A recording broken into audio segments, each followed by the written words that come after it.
Sean here with BaseMint Comics, and it is Tuesday, December 2nd, 2025, night before New Comic Book Day. So as per usual, I am going through my books from last week and going to chat a little bit about the books that I liked the most from last week. And as promised, there is going to be a Corner Box Classics tacked on to the end of this particular episode. So first up, Black Cat number 4. I keep on saying it, but this was initially not a book that I was going to pull, and I grabbed number 1 off the rack, enjoyed it immensely, and immediately asked my shop to add this to my pull list. It is the perfect companion to the Joe Kelly Amazing Spider-Man series, right now, kind of dealing with a lot of the stuff that was sort of like happening with Black Cat in the previous run, you know, and a little bit of the Tombstone stuff.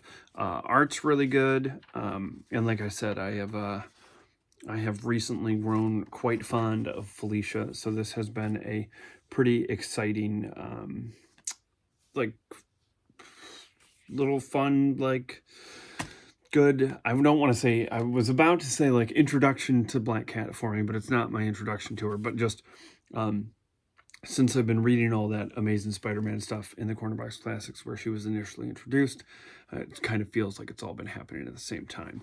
I've heard people talk about, I think Jed MacKay had a run with her. If anyone that is watching this has read that Jed MacKay Black Cat run, let me know if I should go out and search out those back issues.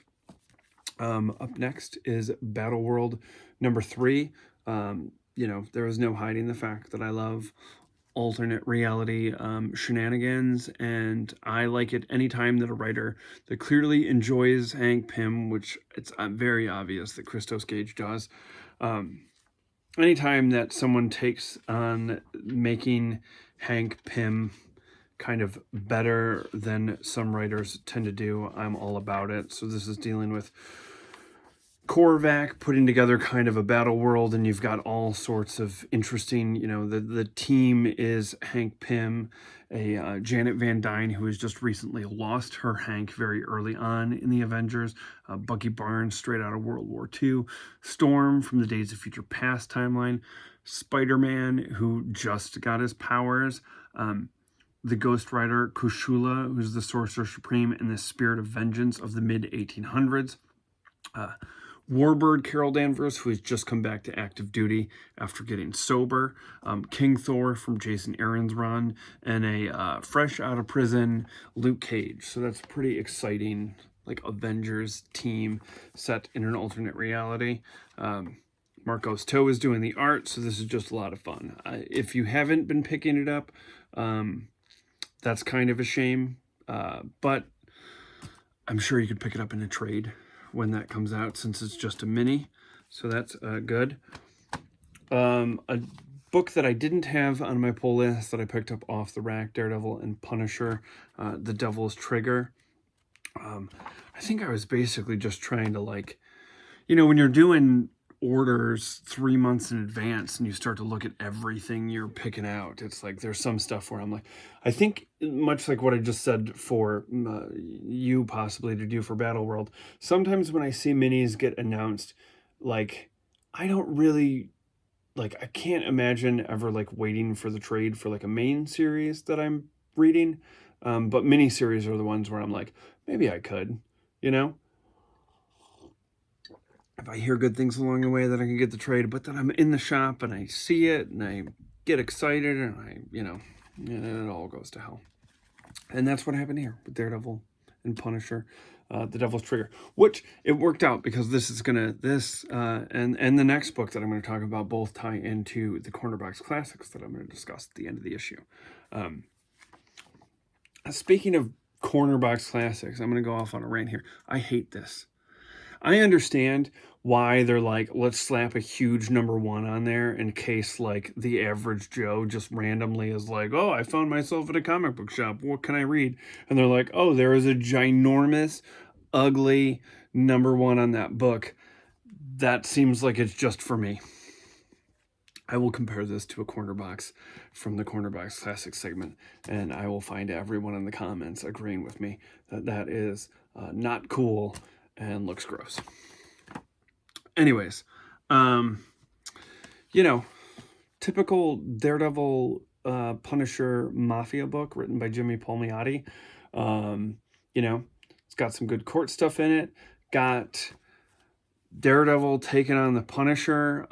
Daredevil is kind of, Punisher winds up at one point in this book kind of putting Matt in a no-win situation, and it's kind of a good little test that sort of sets up the rest of what I imagine this series is going to be. And I am not, I am not a huge Punisher guy. I've never, I read the, like, I think it was Greg Rucka, Marco Cicchetta series. I don't know, maybe that's how you say his name. I don't know, I could be wrong. It was like a series. Probably now it seems like I was like, oh, that just came out a few years ago.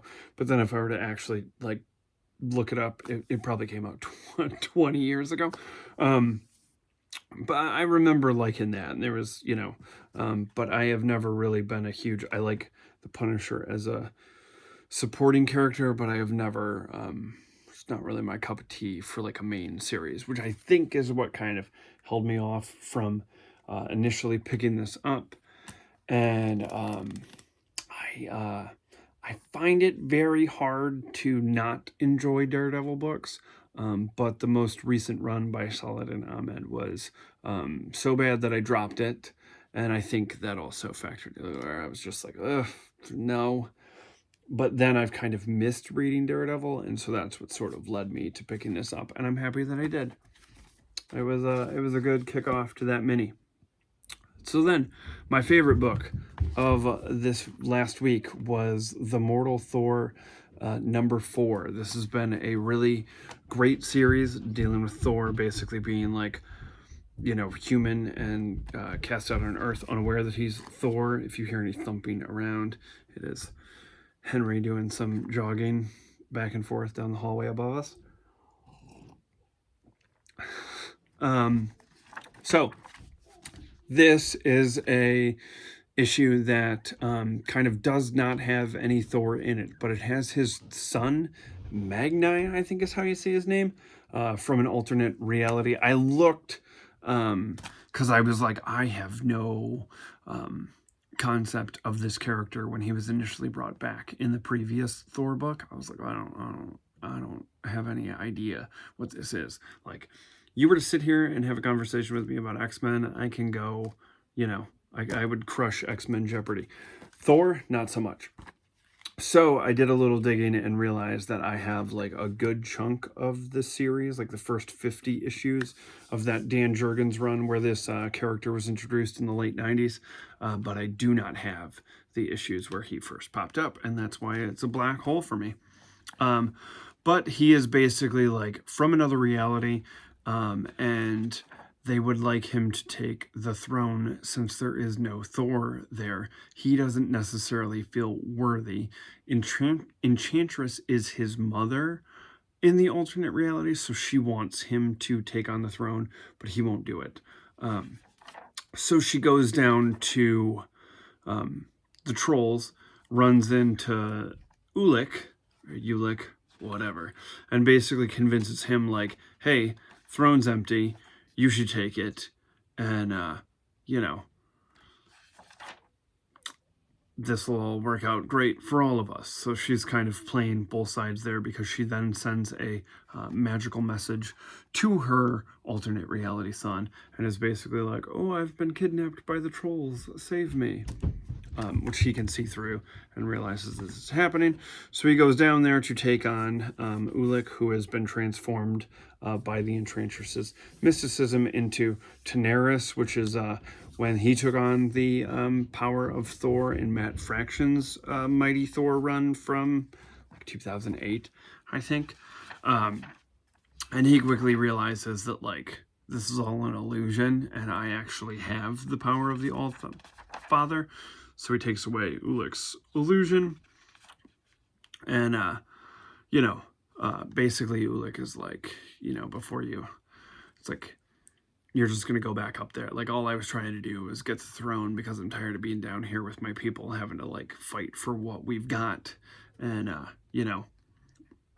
and so he's basically like, curse you, son of Thor, beauty was mine at last, a united Asgard was mine, the respect of the high-nosed gods was in my grasp. And he's like, but you did it through trickery.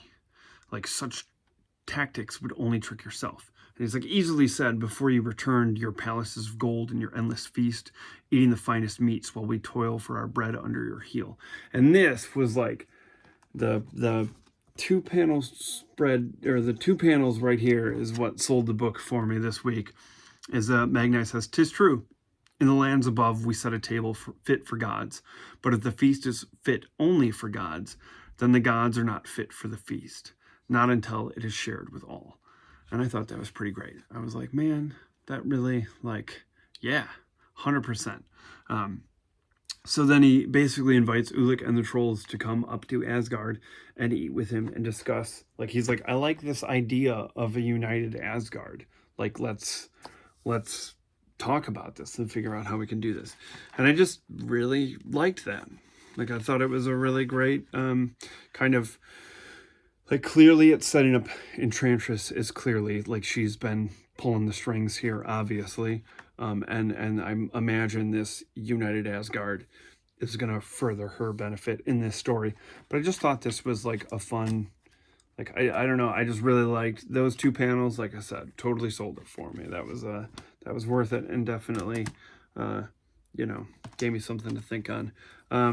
The Age of Revelation books this week, I enjoyed X Avengers, but, like, I'm just looking forward to the end of that event. Uncle Scrooge's Earth's Mightiest Duck was great. And I picked up the last two issues of Incredible Hulk, and I impulse bought Infernal Hulk. It was good. I don't think it's, like, necessarily for me. So I would neither praise nor disparage it. I'm thinking of picking up issue number 2, but that is a book that would be pretty easy for me to drop if I so choose. But the first issue wasn't bad. I'm just a little lost because, like, the last 2 issues of the Incredible Hulk run really didn't explain enough for me to totally understand where we're at. It seems interesting with this, like, realm of monsters. Like, that sounds all of this in my head, and when I read about it and when I see people that are jazzed about it discuss it online or wherever, it seems awesome to me. And then when I read it, I'm like, I don't know if this is for me. But, that doesn't stop it from being good. It was still an enjoyable read. It's just for my comic book dollar, I don't know if, like I said, I'll give it a few more issues maybe before I make any decisions. So those are the books from last week. So it's Wednesday, December 3rd. It is incredibly chilly outside, so we are going to have to bundle up immensely to hit the trails to ride up to our comic book shop to pick up this week's books. But we're looking forward to it. So let's hit the trails.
right, so we are back from the trail ride up to our comic book shop. We are warming up with some tea because it was a ridiculously cold, like wind chill put it into the single digits. So a pretty chilly ride up to the comic book shop already for the first Wednesday of December, but it was obviously snowy and cold and felt very Christmassy, so that was all right.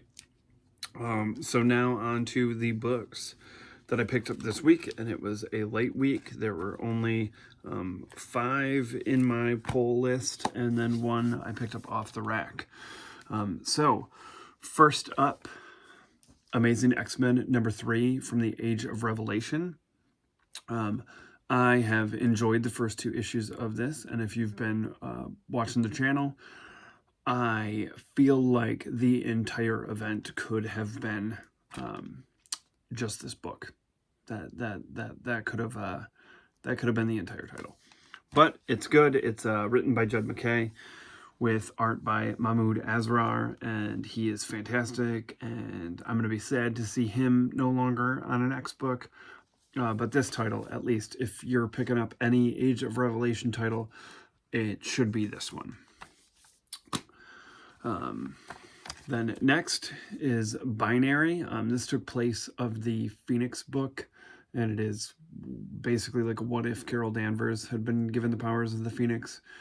And the Phoenix title is actually one of the books that I've been enjoying the most out of the can't even think of what the like overarching thing, the From the Ashes era of the like the post-Kurt Cohen stuff. The Phoenix books is actually one of the books that I liked, but this didn't do too much for me in the first 2 issues. Like I said, it kind of seems like this event is sort of all over the place, and it doesn't really have like a true through line other than what's going on in Amazing X-Men, and it took them kind of way too long to get to the point. But who knows? I mean, these are the issues that are kind of tying these things up, so hopefully they stick the landing. A book that I was not too keen on with the first issue, kind of enjoyed half of the second issue when it ended, is Laura Kinney Sabretooth. So this is issue number 3, and as you can see by the cover, she is taking on Apocalypse, and that is what saved this title for me, because it was not great. But when Apocalypse showed up at the end of issue number 2, I was like, hey, here's some hope. Maybe we could get Doug off the board and Apocalypse back instead of it being Cypher as the new Apocalypse. So then I picked up Doctor Strange number 1. This is spinning out of like Doctor Strange of Asgard, which was a One World Under Doom tie-in, although it didn't have like a ton to do with One World Under Doom. It was mostly following up on like Strange obviously losing the mantle of Sorcerer Supreme, so he winds up going to Asgard to become the Sorcerer Supreme of Asgard, and so that was kind of just an interesting kind of fresh take. I dig the look of Strange here, where it looks like his classic costume, but with an Asgardian flair. Art looks pretty good in this. It's kind of cartoony, but I don't mind that. And it's kind of just interesting, like Sif and Angela are obviously, they're on the cover, so I'm hoping that they're in it and it's not one of those fake out things. But I enjoy Doctor Strange and am looking forward to this new series. Then it comes as no surprise, Fantastic Four number 732. Yeah. So this is by Ryan North and Humberto Ramos.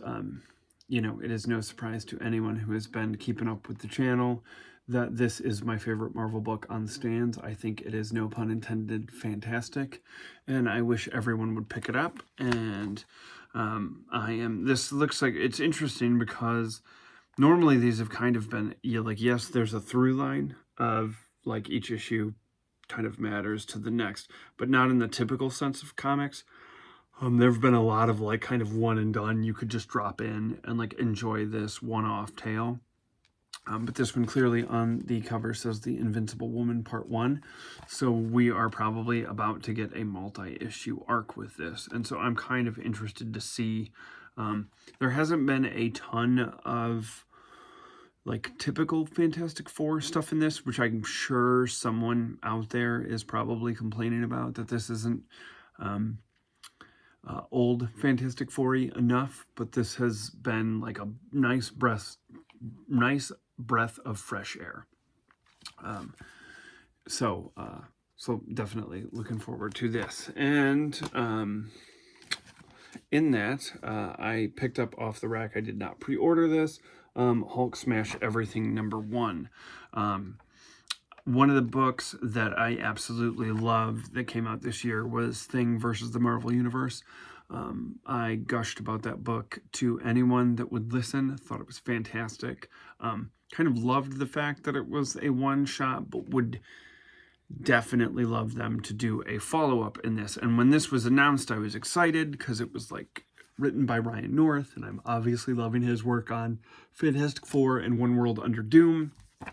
But then I wasn't thrilled that this was going to be a mini-series. Like, I was kind of hoping it was in the vein of that Thing versus the Marvel Universe thing. No pun intended there either. So the reason why I didn't initially order this was because it was a mini, and I didn't know if I wanted to commit to the whole mini.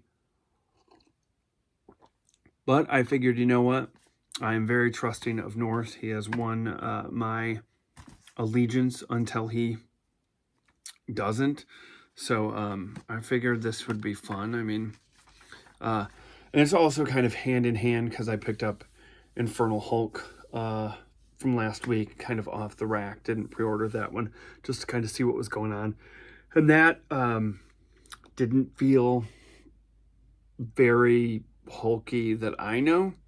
And so kind of to scratch that itch, like, here's a possible issue of Hulk just smashing it's in the title, Hulk smashing everything. So I will see how that goes, and if I like it enough, maybe I'll talk about it next Wednesday. So those are the light week books that I picked up this week. So if you talked about books from last week, this week, showed off what I got this week, and I am tacking on, as I discussed in the earlier part, the Corner Box Classics that I've been putting off at the end of this video. Hopefully it's not too long. If you like what I'm doing with the channel, please subscribe. There have been a few new subscribers over the past couple of days, and that's been really nice to see. I'm looking forward to growing the channel, and yeah, keeping on doing this. So that is this week.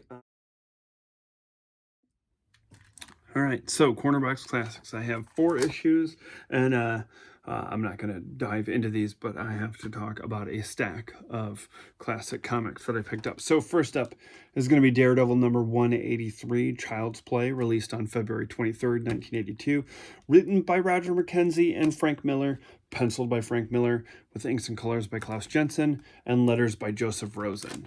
And before we get into that, since I mentioned the Daredevil, Punisher, Devil's Trigger, ginormous number 1, look at how much cooler that corner box. I miss corner boxes that looked cool. It's so awesome. I don't know. It's a lost art, unfortunately. This is a pricier issue than it should be because it has the Punisher on the cover. I don't know. Interesting thing about this issue, though, is it is the first time. I thought it was interesting for me that I was reading the new, like, Daredevil Punisher mini and then the Corner Box Classics lined up to where it would be the first time that Frank and Matt meet. So obviously, pencils, inks, colors, it's Frank Miller and Klaus Janson. It is fantastic. The issue opens up with a young gal at her Catholic school. Matt's there talking about the law. I think maybe it was like some guy comes to school and talks about... Anyways, she's on angel dust and jumps out of a window. And she dies. Her younger brother is pretty pissed off about this. He goes home. His parents suck. He gets a gun. You know, this whole thing. Matt manages to track down the drug dealer guys, and there's two of them, Hogman, and now all of a sudden I am Flapper. Flapper was the other guy. Hogman and Flapper. Perfect for 1982. Matt is interrogating some street toughs to figure out where Hogman's business is, and that's when Frank shows up and kills one of the dudes, throws a knife through his heart in the back, and then Flapper gets killed, and Matt believes that Flapper has been killed by the young girl from the beginning of the issue's older brother with the gun. But the kid like admits, like, I wanted to. I really, like, Matt finds him on the rooftop, and the kid's like, I wanted to, but I missed. That wasn't me. Like, you know, and he's kind of upset because he's like bummed that he didn't, like, upset that he was driven to that, feels like he let his sister down. It's kind of a tragic, emotional thing. So Matt then, you know, agrees to take on his case in court. And so he gets some information from Ben Urich on Frank Castle, and then, Punisher, I don't know if he knows that he's Frank Castle yet.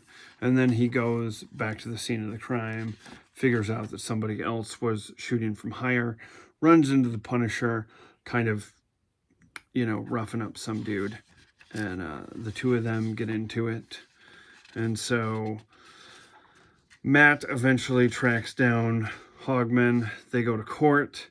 The kid is the witness. The dude that Punisher was roughing up was actually a witness that night who could confirm that the boy wasn't the one who shot Flapper.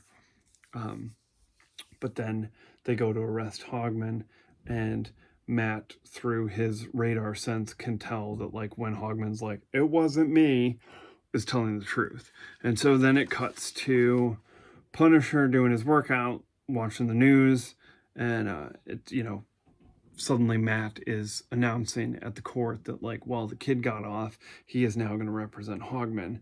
And this obviously upsets the Punisher, because he's like, well, you're, like, defending a scumbag, so you're a scumbag too. So clearly this gives me the impression that the Punisher is going to go and probably try to kill Matt.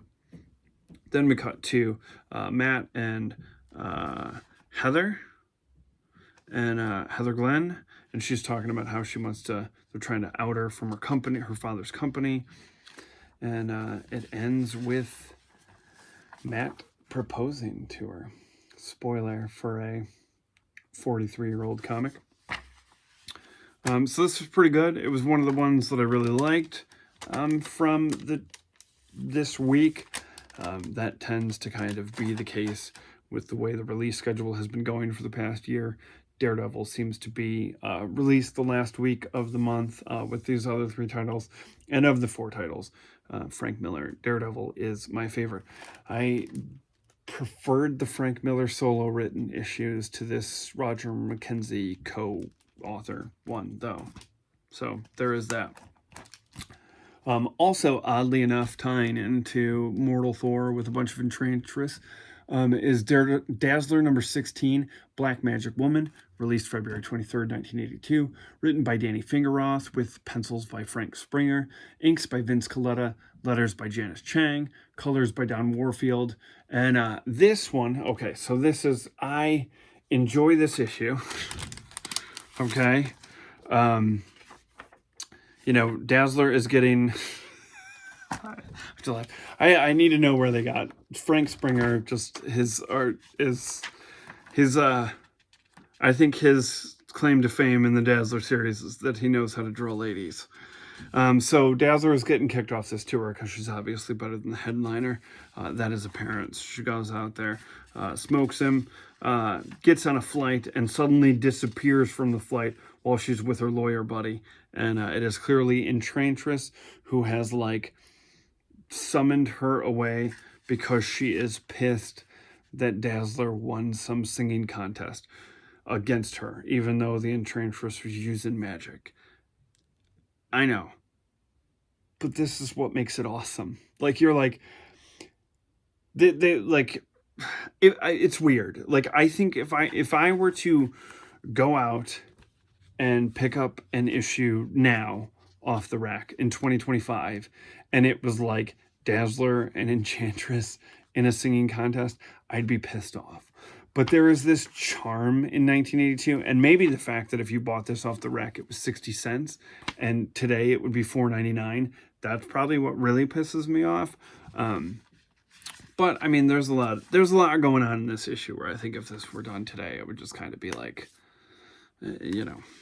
easy breezy. So Allison is basically like brought in front of Odin, which is like, really, Enchantress, you're gonna like bother Odin with this? Like, I'm pissed off at this bitch because she won this singing contest that I was gonna dupe her. Like, I don't know. So basically, like, they Enchantress is like, well, let's just do another, like they do this kind of this like battle because of the humiliation that the Enchantress suffered by not winning this singing contest. But like, the wizard who's putting on the battle can tell that the Enchantress has like put an enchantment on Dazzler, so she can't use her powers, so she's gonna get smoked in this. And so he does a little magic to like lift the thing, and so a battle ensues. But much like what is going on upstairs in our living room, a battle ensues between Enchantress and Dazzler, and obviously she eventually wins. And then Odin is like, whoa, and that's when the whole like, let's do another singing contest pops up, which is hilarious. And Dazzler obviously wins that. And then she pops up at the very end, and her boyfriend is like, her suitor, the guy who was trying to win her heart, who was on the plane with her, who clearly seems crazy because he was like, she went to the bathroom and then she disappeared on the plane. All of a sudden she pops up and he's like, where the hell have you been? And she's been like, this is just part of the life of being with a superhero, man. And he's like, okay. So this was a stupid fun issue, which I will admit is a ton of the draw of Dazzler is like, just as I love to say, big dumb comics. That's like, this is that. One of the big draws for this for me too, in a personal connection, is a buddy of mine named Jim Johnson. He has a letter printed in this, which cracks me up, because like, if you're gonna get a letter printed in a Marvel comic, Dazzler wouldn't be my first choice. But he wrote in, man.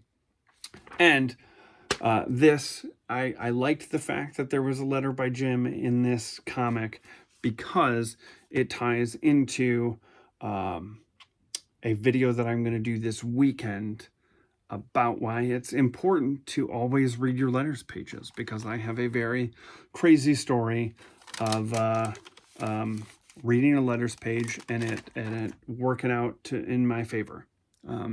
So there's a tease for what I have cooking for over the weekend. Always read your letters pages, kids. So yeah, Dazzler number 16, Enchantress versus Dazzler, American Idol style. Up next, Marvel 2-in-1 number 88, Disaster at the Diablo Reactor, released February 23rd, 1982, written by David Anthony Kraft, pencils by Alan Kupperberg, inks by Chick Stone, letters by Joseph Rosen, and colors by George Roussos. This was one of my I enjoyed it for very specific reasons. So there's a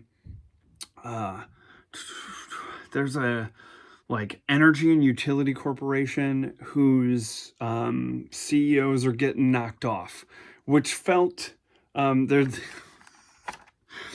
this panel here is fantastic. And I was just like, it's thing, he's like working out, and these two guys come in, this like meager assistant, and then the head CEO guy, big mustache, pinstripe suit, and things like, you better go, Alicia, I got a feeling what they're about to say ain't gonna be pretty. And so the mustachioed CEO is like, that's right, I'm Stephen Edward Shields, president of Pacific Energy and Utility Corporation, and this is my assistant, Rodney.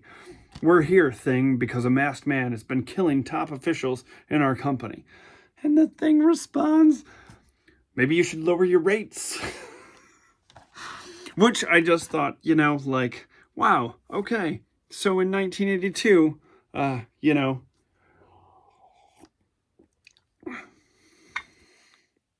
not much has changed. So obviously it leads to the fact that there is this this character running around, often CEOs. So Thing heads off in a pogo plane with Rodney, tosses him out there with a parachute because he doesn't want to deal with him, which is kind of not a cool move. And he winds up like hooking up with, and hooking up is probably not the right word considering where this goes. He winds up connecting with the Savage She-Hulk in this, and they kind of run into each other, and she's basically like very into the Thing, and he is kind of like, I got a girl back home, but she's all like, yeah, let's go track this guy down and maybe we can, you know, connect. And so that is basically the issue, is just She-Hulk full on like terrorizing people and Thing. And probably the greatest enjoyment I got out of this issue was how uncomfortable Thing is with She-Hulk's like overt sexuality. It just kind of cracked me up that like Thing is, you know, I don't know.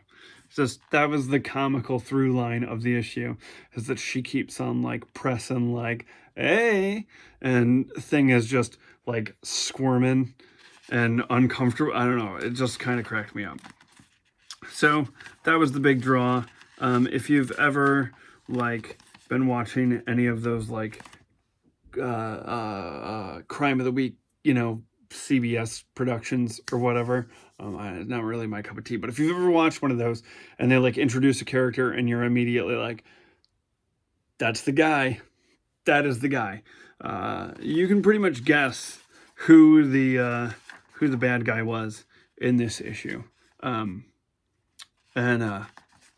So basically, like, you know, they go through all this, but the last battle happens at you know, disaster at the Diablo reactor. So when all is said and done, they're like, hey, thanks for taking care of the bad guy. However, you've been exposed to radiation, so the two of you are going to have to decontaminate for a weekend. And so then, you know, Thing's like, oh boy, because now he's going to be locked in a room with She-Hulk for the weekend. I'm sure hilarity will ensue. And this brings us to the final issue of February 23, 1982. Spider-Woman number 44, Vengeance, written by Chris Claremont, pencils, inks, and colors by Steve Loyola, and letters by Tom Orzechowski. And let me start off by saying that that is a killer creative team. Steve Loyola doing all of the art, that's awesome. Chris Claremont, my favorite writer. Tom Orzechowski, my favorite letterer.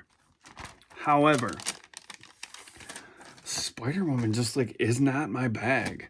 And I am glad that I started doing this when I did, because I like read the first couple of issues. I had the issues for years and years and enjoy them immensely, where Siren is introduced, because her first appearance is in Spider-Woman, and I enjoy those books. There's lots of X-Men, etc., etc. And so Chris Claremont's writing it, and the absolute crazy output of, he's like the Beatles in the 60s. Claremont's writing a ton of stuff at this time, you know, like he had the huge stint on Iron Fist, X-Men, obviously, lots of Marvel team up. He's writing a lot of stuff, and I love all of it. But for some odd reason, Spider-Woman is not doing it for me in the same way. And like the thing is like, I like a lot of the characters. I like Viper, I like Silver Samurai, but this just out of this, like I set up and put this down like 3 times. Then when I finally did kind of lock in and finished the issue, I was like, oh, that was pretty good. That was good. But it, like, I am not used to Claremont not immediately and holding my attention. And so it sort of threw me for a loop. It's penciled great, but it's just kind of like not super interested in the supporting cast. The supporting cast that was like transported over to X-Men during certain times, I love. When Jessica shows up in the X books, I'm totally into it. But the solo series just like, and I know I sort of I wound up stopping and just getting the Claremont run. I was initially thinking that I'd go back all the way to the beginning and get it from issue number 1. And I'm glad that I held off on doing that, because I think like the only bit of this that I'll hold on to is the Claremont stuff. So obviously Viper threw in the last issue. Lindsay, I think it's Lindsay McCabe, Spider-Woman's roommate, who was aware that she was Spider-Man, kind of pulled Viper out of a window because Viper's trying to take out Jessica. And yeah, it's basically like, you know, the fella who's kind of interested in Jessica tries to talk her out of going after Viper, but she's going to anyways. She goes after Viper, and this is sort of one of those, like, feels a little bit like the early days of the Logan Victor Creed thing, where Claremont was like heavily hinting that Victor was Logan's father, because it is heavily implied that Viper is Jessica's mother. And so they're kind of duking it out, and Jessica's trying to get to the bottom of like the "are you my mommy" question. And then all of a sudden, like Viper like looks into Jessica's eyes, and all of a sudden Jessica believes that she's being like attacked by a demon, Chthon. She's now in Chthon's, and so this is like a point where I was like, what is happening? And so she's fighting to get out of here, and then all of a sudden she is out of this. It just seems wrapped up really crazily. Like all of a sudden she's like fighting off this demon thing, falls, and then wakes up and everything's a-okay. And then Viper teleports in and is basically like, yep, I'm your mom, maybe. And that's the end of it. Like Viper just sort of teleports out again, and then Jessica's like, oh, I'm gonna go for a swim. It's weird. Like Viper just like paralyzed your roommate, and now you're like, she might be my mom. It's okay. It seemed weird. So this definitely not my favorite book of the week. So that is Cornerbox Classics. Oh, it's not. A few episodes back talked about how I wanted to get Doctor Strange, the Paul Smith era, when Roger Stern was writing it, and Paul Smith was drawing it, because who doesn't love Paul Smith pencils? And I wound up finding a lot of Doctor Strange, like starting with issue 38, which just so happens to be when Claremont is writing it. Gene Colan's penciling it. His work is fantastic. I talked about it in a video. I won't get too much into it, but I had to quickly burn through 38 one-man thing issue, because it tied in, through 52, so that I could get this title pulled into Cornerbox Classics, which at issue 53 is already put away with those. A lot of fun. Really enjoyed the series. So very happy that I picked it up. And so I was reading issue number 45 one night. And all of a sudden I get to towards the end of the book, and there's this ad for Roger Stern and Frank Miller taking over Doctor Strange. And I was like, sign me up. That sounds awesome. Like, I'm totally for a Roger Stern. And I was like, man, I know I have like a solid chunk of the issues past this. Was this a different Doctor Strange? Was there like another Doctor Strange title at this point and I just missed it? Like, because I don't recognize this as a cover to any issue that I have coming up. You know, I had the way I have everything filed, like I have a for corner next to like my bed, I have these like bookshelves that like kind of go into the wall and they kind of fade. I should take a picture of it or something like that. Anyways, I initially bought them for Hank's room.